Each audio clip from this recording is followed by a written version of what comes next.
Mimi ni Legend Mbuja Marie, napenda kufuatia kipindi cha sport kupitia Indundi TV.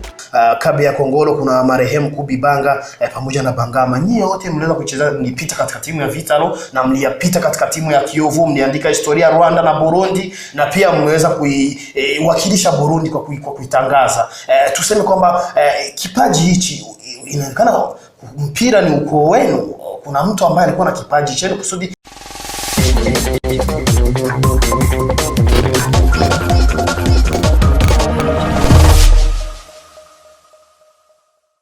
lakini basi unaona gisi miaka inaenda, siku inapita, huenda na roho na akili inaenda inabadilika.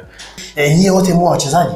Kwa katika familia ya watoto 10, wanawake 6, wanaume 4, wote walicheza katika timu ya Vitalo, walicheza mpira. Wawili wakacheza tena katika timu ya Interstar. Kwa hiyo wengine walicheza Rwanda. Wakarudia, sisi wote tena tulipita katika timu ya taifa. Kipaji hicho kilitoka kwa mzazi wetu. Mzazi wetu na sisi alikuwa anacheza mpira. Baba yeye alikuwa anacheza mpira. Nakumbukia zamani alikuwa anipeleka katika timu ya Kotoko ya nani ya wazee zamani. Mpaka sasa ipo Kotoko? Mpaka hivi ipo Kotoko. Mzee wetu alikuwa anachezea hapo kwa Kongo. Wakati anatoka Kongo siko najua juu nilikuwa sijazaliwa, sijui katika timu ile alikuwa anachezea ni timu gani. Lakini yeye ni mtu alikuwa anacheza mpira. Kubi Banga marehemu na wakina Bangama pamoja na Kabia Kongolo. Kabia Kongolo kwanza. Kabia Kongolo iko Belgique. Hakuwahi kuendelea baada ya kutoka hapa na kujielekeza Belgique, hakuwahi kuendelea na hakuweza kuendelea tena. Alipita na achia kabisa, alipita na staff. Na hao wadogo wako wanne ni lazima ni mchezaji yupi kati ya Kabia Kongolo, Bangama na Kubi Banga? Ni mchezaji gani yupi ambaye aliweza kukuridhisha, kufurahisha ukasema huyu dogo kabisa ananifurahisha zaidi? Kabisa naweza kusema ni Kubi Banga. Ni kijana kabisa. Alikuwa na makalite na matalente na mimi nilikuwa sina.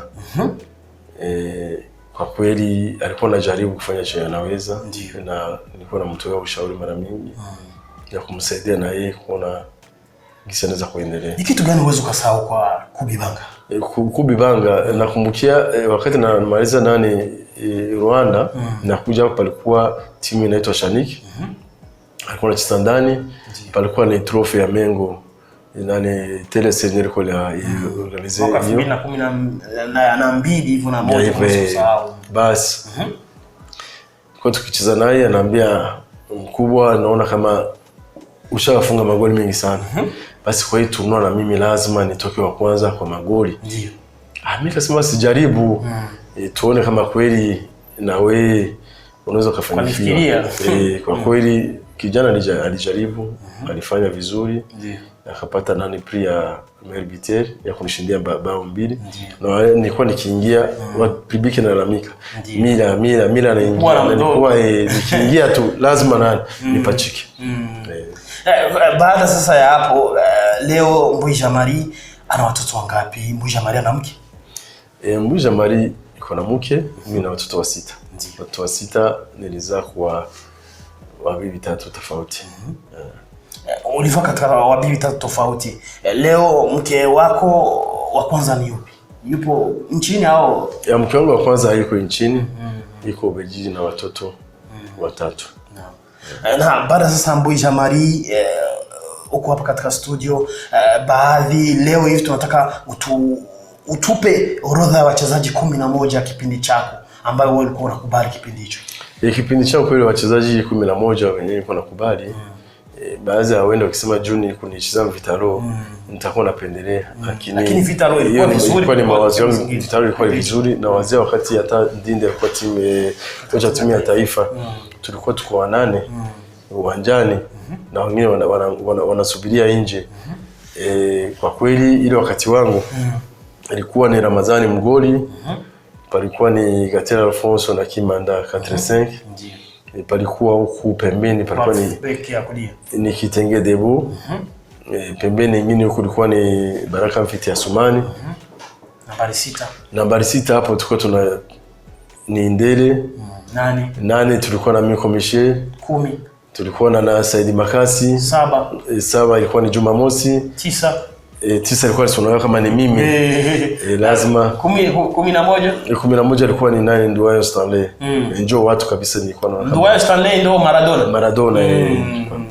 Kwa mimi hao hicho kikosi chako ambao ulikuwa unakubali kipindi hicho. Inazoeleka Rwanda, ukifanya historia unasikia wanakuita Mana Ibitego, Mana nini, sijui wanakuambia Ogianumu, sijui jina gani, sijui El Maestro, wanakupa jina gani?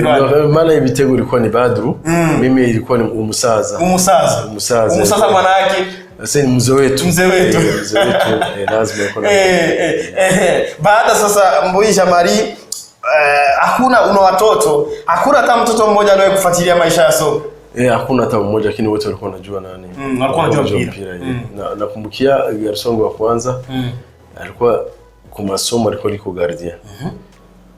Siku anaugua, tusiko na mechi, haitawezekana aweze kushinda.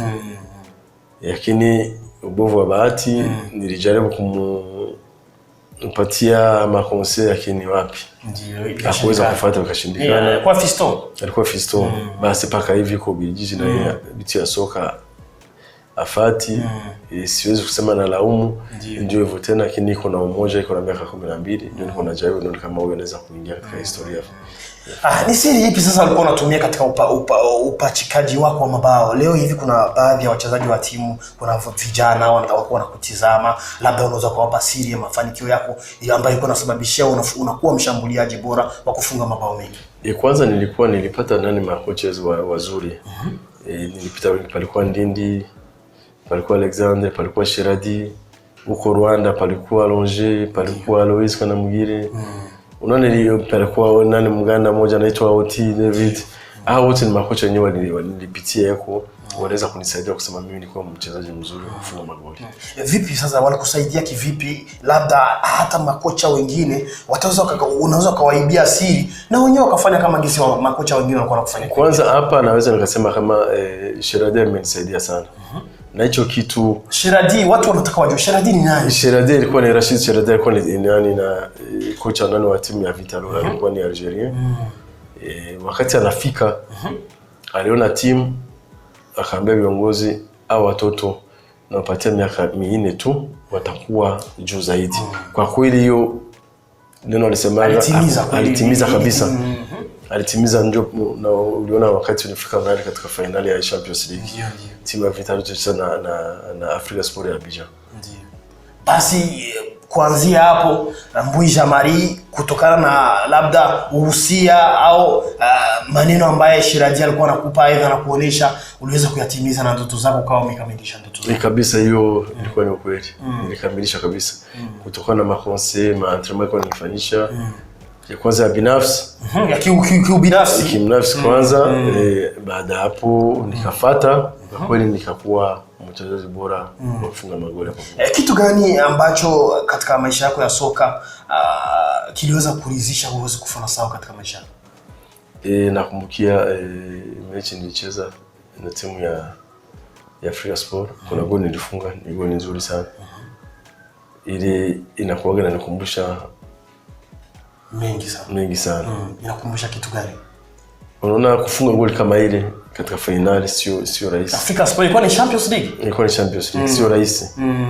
Sio rahisi kabisa. Kipindi hicho lakini watu wengi wanashabikia, sio rahisi. Mlichezea hapa au ilikuwa nje? Tulichezea hapa nyumbani. Ukaipachikia timu ya Vitalo bao. Na hiyo bao ndio ilituma na hapa ushindi. Lakini wamegomboa. Waligomboa. Tukaenda moja. Wakawa wamewatoa hivyo. Kule kwao samacha marudini walitutoa. Watufunga goli 3-0. Na hicho ndicho kitu ambacho kiliweza kufurahisha katika maisha. Kitu ambacho kiliweza kuchukiza uweze kufanya sawa ni kipi? Katika soka kufungwa na Interstars. Ilikuwa inakuuma sana. Ilikuwa inaniuma sana.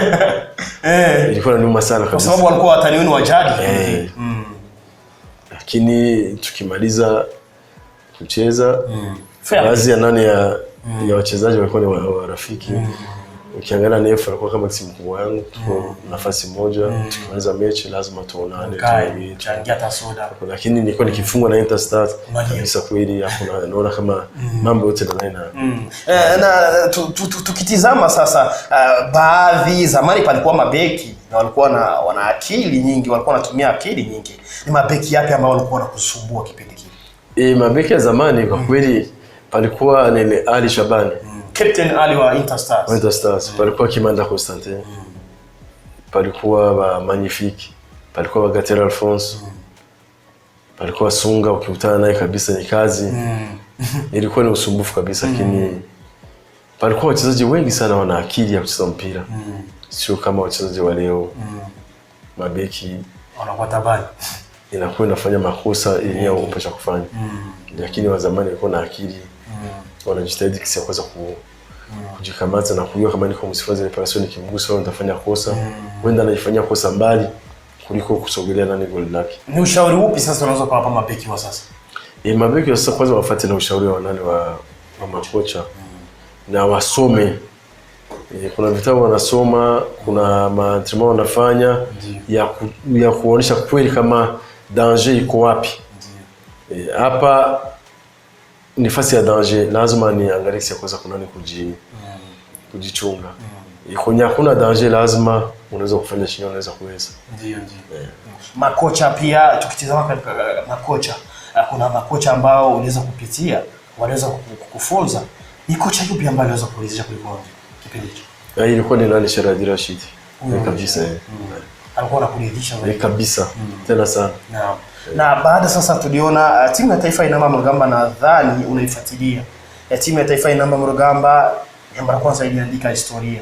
Ikaweza kuifikisha Burundi ya mara kwanza kwenye michuano ya AFCON. Lakini ni timu ambayo haikuweza kupata ingalao hata bao moja katika michuano hiyo au pointi 3 au moja.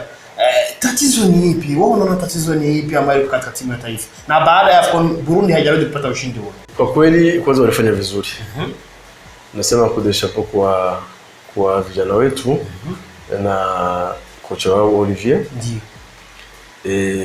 Kwa kusema wakose kufunga mabao kwanza inatokana na gisi wanaopanga uwanjani na nguvu yenyewe wachezaji wetu wakunayo na akili yenyewe sime watakao wetu wakunayo. Unaona wakati wetu tulikuwa kama vitu vinashindikana, unapita unafikiria wewe peke yako. Nifanye aje? Kocha ameshanifundisha, ananiambia acha nifanye hivi. Sasa mimi nataka kufanya hivi. Mimi nawaza mwakili yangu nione kama naweza nikasaidia timu yako. Ndio kitu wanakosa. Lakini ni yote vitakuja na pole. Kwanza tuko na bahati, tuko na wachezaji wenyewe wanacheza nje, wako na makocha mazuri. Nawazia ili kukosa kufunga mabao inatokana na kwanza na wachezaji wanakutana nayo hapa.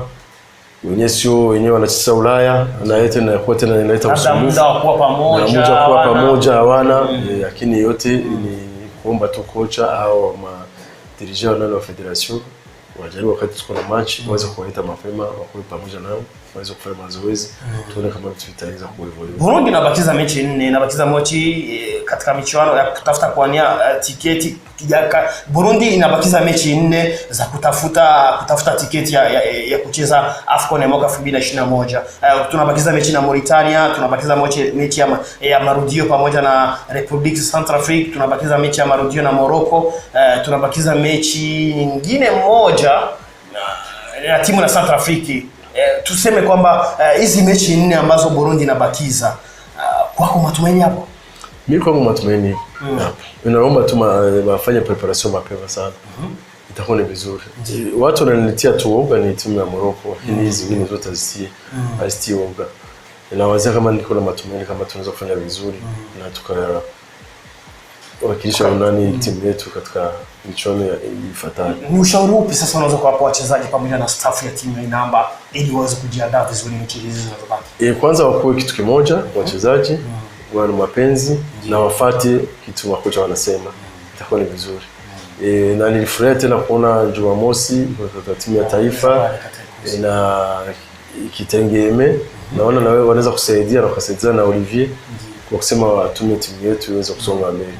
Mbui Jean Marie, anapenda chakula gani? Mimi napenda legume sana. Napenda legume sana. Legume ndio napenda. Yani ugali natumia lenga mara mingi na ugali wa mahindi. Nyama sio sana. Ingine nachukua makonkombe manini na changa basi na chakula mara mingi. Inajulikana kwamba baadhi ya malegend wamoja tumewaona wameenda kusoma kadhi ya walimu kufunzi haya ukocha. Mbuisha Marie vipi? Mimi nilifanya na grassroots. Hivi niko nasubiria yani uko na grassroots, uko na licence D. Niko na licence D. Niko nasubiria nione kama naweza kupata tena nafasi ya kusema naweza nikasoma zingine na licence.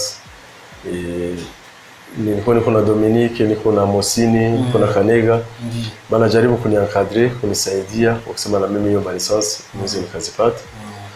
Bovu wa bahati ni muda ndio nakuwa nanisumbua, lakini naambia wakati wote bitakuwa niko tayari ya kuweza kufuatilia na mimi nione kama kesho yake naweza kusaidia wale vijana wetu kama coach. Na kwa nini sasa umeacha mpira zamani? Lakini kwa nini haukuweza kuchukua muda wa kuweza kusoma walimu toka awali? Dominika amenifuata sana. Unaona wakati nienda Munane mkazi ya wakimbizi ilinisumbua sana. Inakuwa muda ni mdogo sana, lakini Dominika nilifuata sana. Paka ikifika wakati mmoja akakasirika kabisa.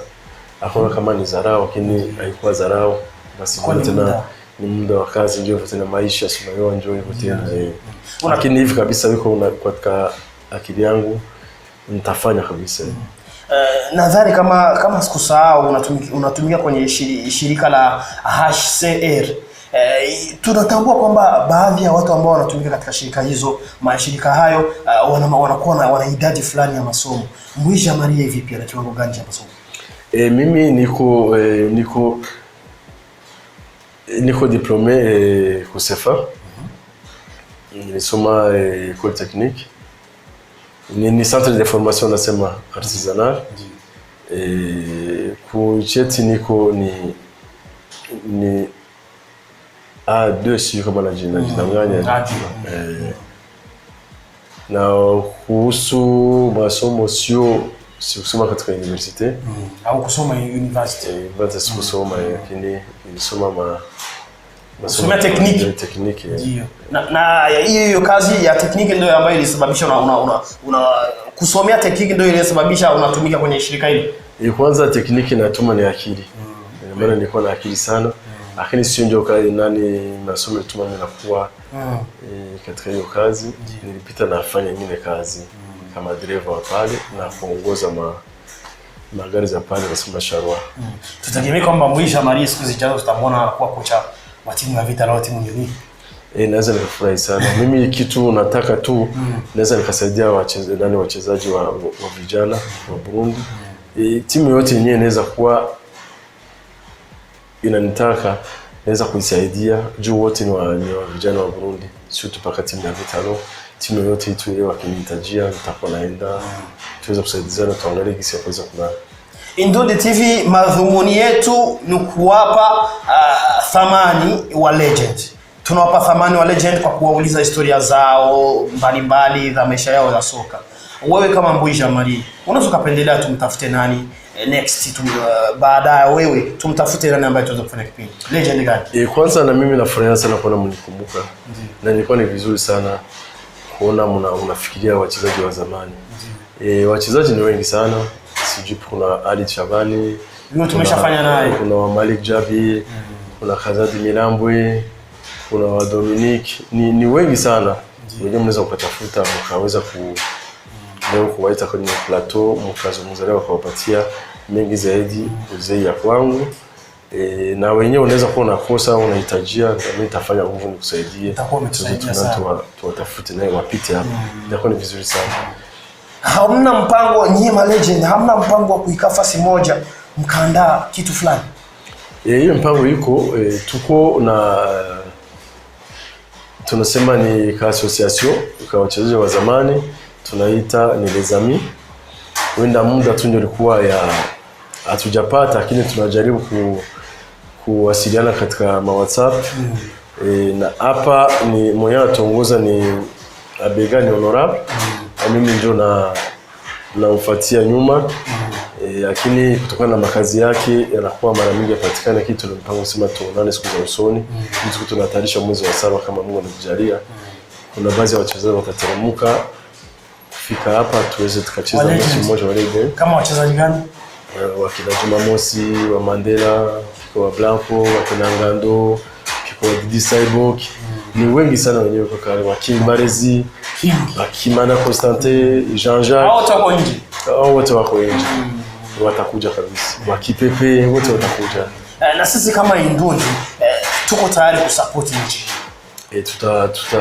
Kabisa siku zinakuja tukishafanya mpangilio tutawafahamisha Tonex inaweza kusaidia na kutusupport itakuwa vizuri zaidi. Ni kitu gani legend ambacho siweza kuuliza labda unaweza ukakisema labda nimesahau kuuliza. Ni kitu gani? Nawazia mengi yote nimeyasema. Ni ile tu ya kusema kuhusu maisha ya mwanadamu ni kuongea na Mungu. Kusema kesho yake tukue pamoja na tuweze tena kuwasiliana na tuweze kusaidiana ndio kitu cha muhimu. Na tukumbukie kama kuna wachezaji wa zamani wenyewe hawana uwezo, lazima kesho yake uwezo ukikua tuweze kusaidiana kusema waonekane kabisa kama waliweza kuchezea nchi, waliweza kuchezea maklub zao kutakuwa vizuri zaidi. Kama neno la mwisho, ni ushauri gani ambao unawapa vijana wa sasa ambao wako wanakuja na wale ambao wamepima? Ushauri naweza kutoa tu mapenzi na kupenda kucheza mpira. Na hiyo mpira na kusikia makonsei ya watu wachezaji wa zamani, makocha itawasaidia sana kuendelea. Biko na ile opportunity kabisa hivi ya kuweza kuingia nje, na sisi tunaamini kama Mungu atawajalia atawasaidia waweze kuingia na tukua na professional wengi sana mjumbe ndani ya Burundi, itakuwa ni vizuri zaidi. Na Mbui Jean-Marie, acha nikushukuru. Na mimi nashukuru kama kwa kuona tena mnitisha hapa katika Indundi TV. Tunaomba radhi, labda kuna swali ambalo tunaweza kuuliza nikakugusa moyoni. Kama kuna swali ambayo ile tumeweza kuuliza nikakugusa moyoni, tunakuomba radhi. Hakuna hata swali moja naweza kuweka hivi. Ngusa mimi ni mwana mpira. Mimi napenda mpira. Hizo zote tunaongea tunazungumza ni mpira.